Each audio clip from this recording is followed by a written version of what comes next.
There is a moment that arrives quietly, without announcement. You are not falling apart, nothing dramatic has happened.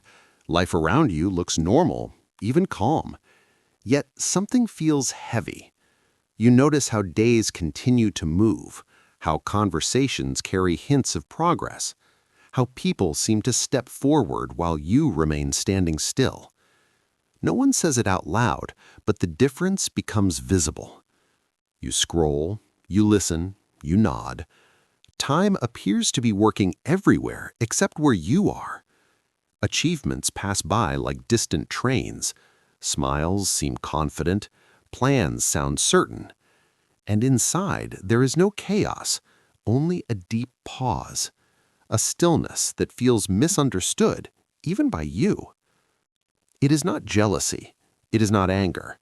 It is the quiet awareness of distance, the space between where others appear to be and where you are resting. You begin to measure yourself without meaning to, not with numbers, but with moments. Years feel heavier than they should.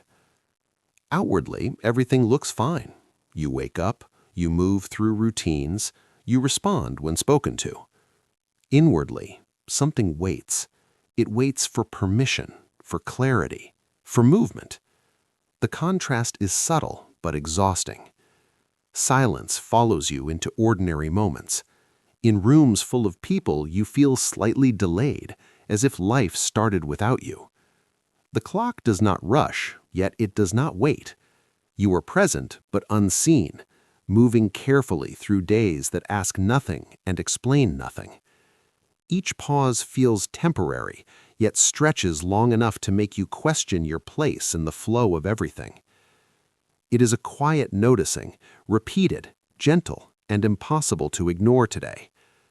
This is where the story begins, not with failure, not with regret, but with noticing. Noticing that you are here, watching life move, and wondering, gently, when you started feeling left behind. After noticing the gap, the mind begins to fill it with stories. Stories about how everyone else seems to know where they are going, how their steps look confident, their choices clean, their lives arranged in a way that makes sense. From a distance, progress looks smooth. It rarely shows its weight. You see promotions without the nights of doubt, relationships without the long stretches of loneliness that came before them, confidence without the quiet fear that often lives beneath it. What reaches you is the finished picture, never the unfinished parts. Silence hides the effort. Distance edits the truth. From where you stand, it appears as if people moved forward without hesitation while you stopped to question every step. Their lives look full. Yours feels paused, unfinished, waiting for a moment that never quite arrives. The contrast feels personal, even when it is not meant to be. But what you are seeing is not the whole story.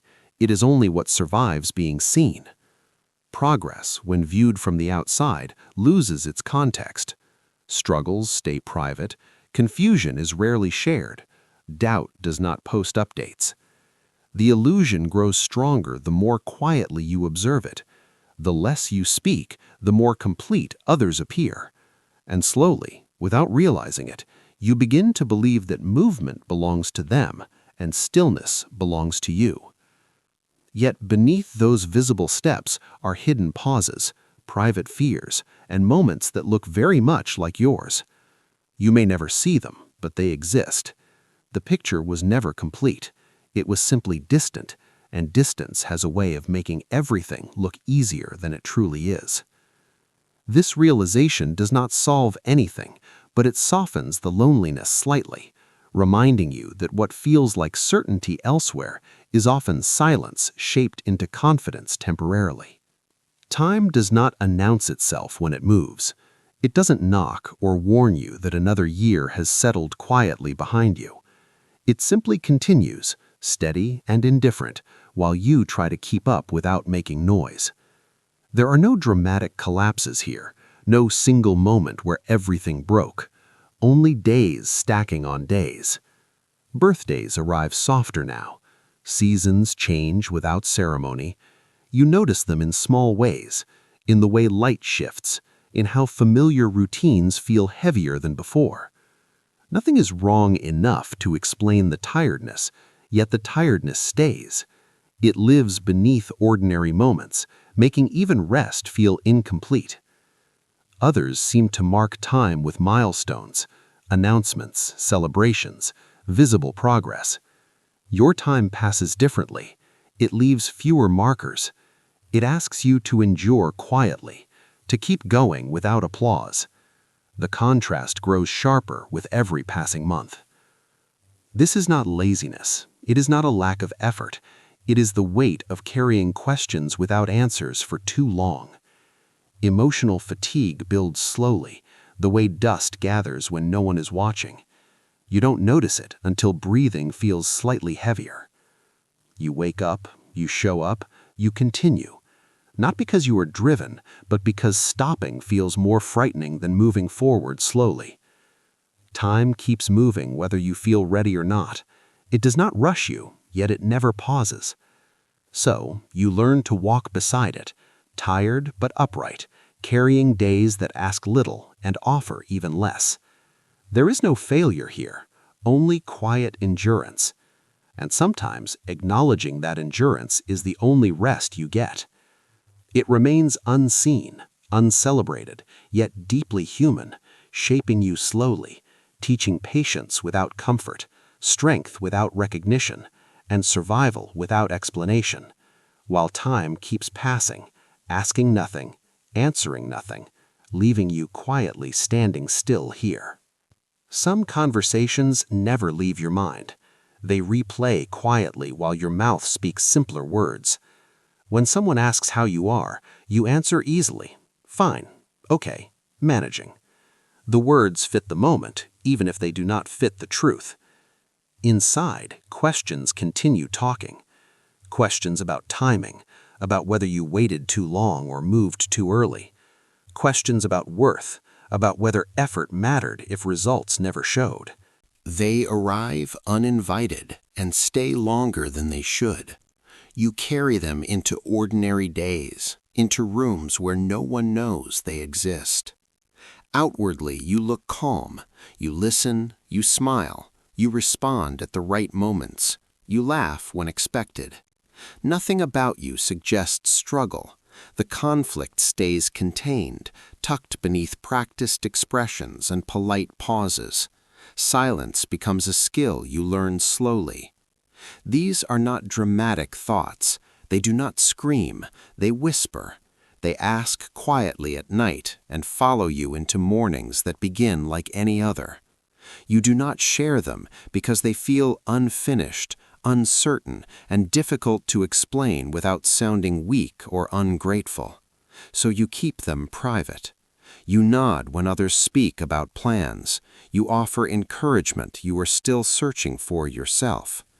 The contrast grows sharper, a peaceful surface, a restless interior. Yet this silence is not unique to you. Many people carry hidden conversations they never voice. Naming this does not expose you, it shelters you. It turns isolation into something shared, reminding you that quiet questions are part of being human, not evidence of failure. It allows you to breathe without explaining yourself. In this quiet recognition, you are no longer alone with your thoughts. They still exist, but they no longer define you completely. They sit beside you, softer, less demanding, waiting patiently as you continue forward through ordinary passing days. Memory has a way of editing itself. When you look back now, you tend to see only what didn't work, the pauses, the endings, the moments where things stopped instead of becoming something more. But there was a version of you who didn't know the outcome yet, a version who stepped forward anyway. You once hoped without guarantees. You tried paths that felt uncertain, made choices without knowing if they would lead anywhere.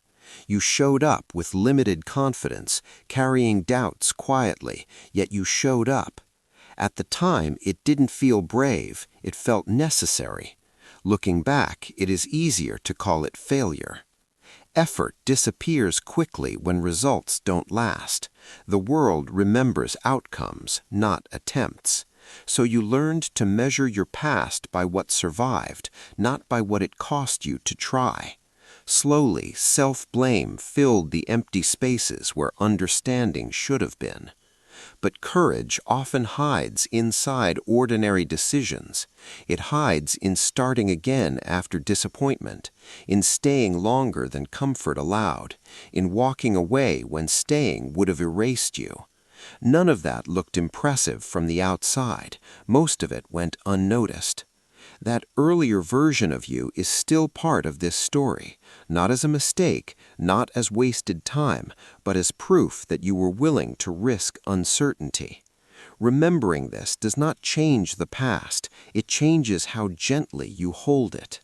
The past does not need to be redeemed to be respected. Sometimes it only needs to be seen clearly. When you remember the one who tried, without judging the outcome, something loosens, the weight shifts, self-blame softens into recognition, and for a moment you are able to stand beside your past self, not above them, not ashamed, but quietly grateful for their courage that once carried you forward. The habit of comparing rarely arrives loudly. It slips in quietly, disguised as curiosity, as harmless observation. You notice where others are, what they have reached, how far they seem to have gone.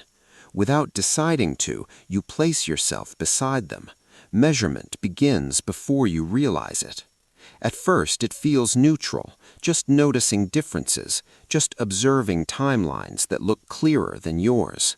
But slowly, comparison becomes a background noise, always present, always counting. Every step you take feels smaller when placed next to someone else's distance traveled. You begin to see your life as delayed, not wrong, just behind. Their milestones feel loud, yours feel invisible. You forget that you are walking a path no one else can see fully, including you. Progress becomes something external, something happening elsewhere. Comparison does not shout that you are failing, it whispers that you are late, that you missed something others understood sooner, that if you had chosen differently, you would be standing where they are now. These thoughts do not come with anger, they arrive calmly, convincingly. Over time, self-worth bends under this quiet pressure, not because you lack ability, but because you are using the wrong ruler. You are measuring depth with distance, endurance with speed. Your unseen efforts do not register on someone else's timeline. Realizing this does not erase the habit immediately, but it offers relief. The pain was never proof of inadequacy. It was the cost of constant comparison, paid silently, again and again, until you mistook it to truth. And in that realization, space opens gently, allowing you to breathe without rushing, to stand on your own ground for a moment, and to see that your path, though quiet and unseen, has been carrying you forward in ways comparison never allowed you to notice until now, quietly, today. When feeling left behind stays long enough, it begins to settle. At first, it is just a thought you visit occasionally. Then it becomes a sentence you repeat quietly. Eventually, it starts to sound like a description of who you are. You do not announce it, you do not say it out loud, but it follows you into rooms, into decisions, into the way you introduce yourself to new moments. You begin to expect less, not because you want to, but because expecting more feels risky. This identity forms gently. There is no single moment where it is chosen. It grows from comparisons, from pauses, from unanswered questions that stayed too long. Slowly, being behind stops feeling temporary and starts feeling permanent. You notice how this label changes your posture, how you hesitate before speaking, how you step back even when no one asked you to. The world does not push you aside. You move yourself, quietly, believing it is safer there. Yet beneath this identity is someone more complex, someone who has endured, reflected, waited, and survived moments that never became stories worth sharing. The contrast hurts. Who you are has been reduced to how far you think you are from others. This realization is heavy, but honest. It is not despair, it is recognition, seeing how a feeling became a name you wear. And in that seeing, something begins to loosen. Not yet change, not yet movement, but awareness. The understanding that an identity built from distance can be questioned gently, without force, without shame, simply by noticing it is not the whole truth of you as you continue to sit with it, allowing space for yourself beyond the label, slowly remembering there is more to you than the distance you once believed defined everything about you completely.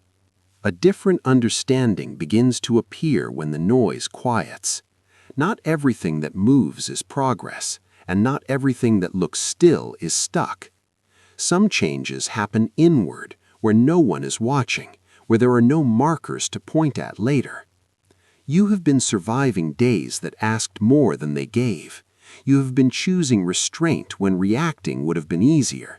You have been reflecting instead of rushing forward just to prove something. None of this looks impressive from the outside. Most of it looks like nothing at all. But survival is movement. Reflection is movement. Learning when not to act is movement. These forms of progress leave no evidence except a quieter heart and a steadier breath. They do not announce themselves, they simply keep you here. Visible achievement celebrates arrival. Internal survival honors continuation. One is loud enough to be noticed, the other is quiet enough to be dismissed, even by you. Yet both require effort, both carry weight. When you soften your judgment even slightly, something changes. The story you tell yourself slows down. You begin to see that staying alive emotionally, staying thoughtful, staying kind despite exhaustion has been costing you energy all along. This does not fix the feeling of being behind. It does not rewrite timelines. It simply makes room for gentler understanding. Progress was never only about moving ahead. Sometimes it is about staying intact while life moves around you, and recognizing that this too has been a kind of forward motion, unseen but real. It counts, even if no one claps. It matters, even if it feels invisible. Quiet progress rarely asks to be believed. It continues anyway, waiting patiently for you to notice it without comparison or shame, and to rest inside that truth for a moment now. Standing where you are does not mean giving up. It means noticing the ground beneath you before taking another step.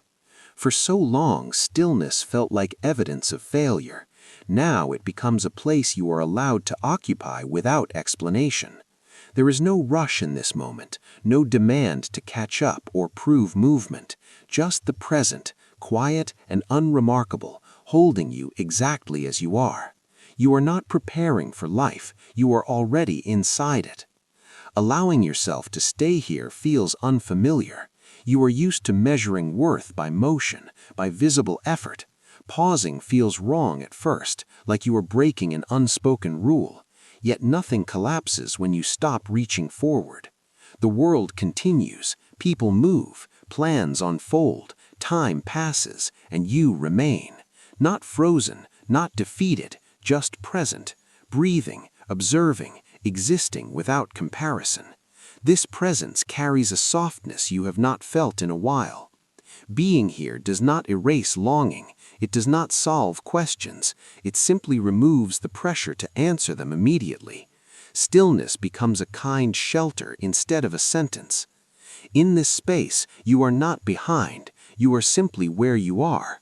And for the first time in a long while, that feels acceptable. The need to rush loosens. The need to explain fades.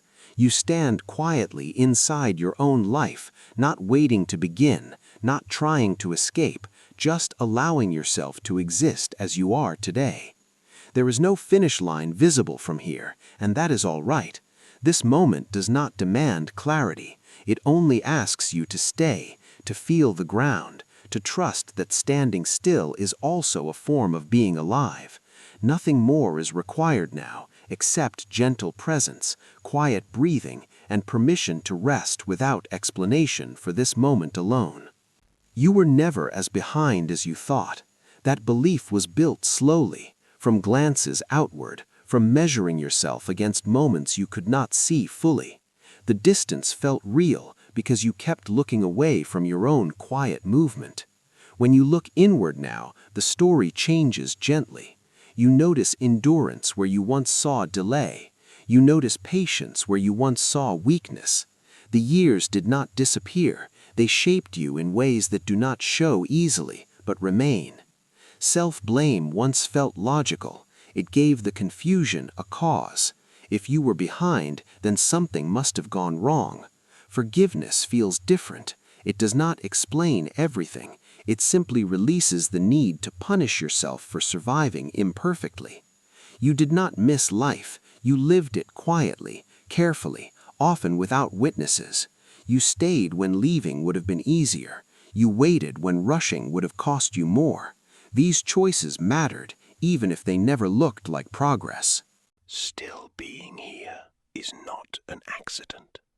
It is the result of countless small decisions to continue, to wake up, to keep going, to sit with uncertainty without letting it erase you.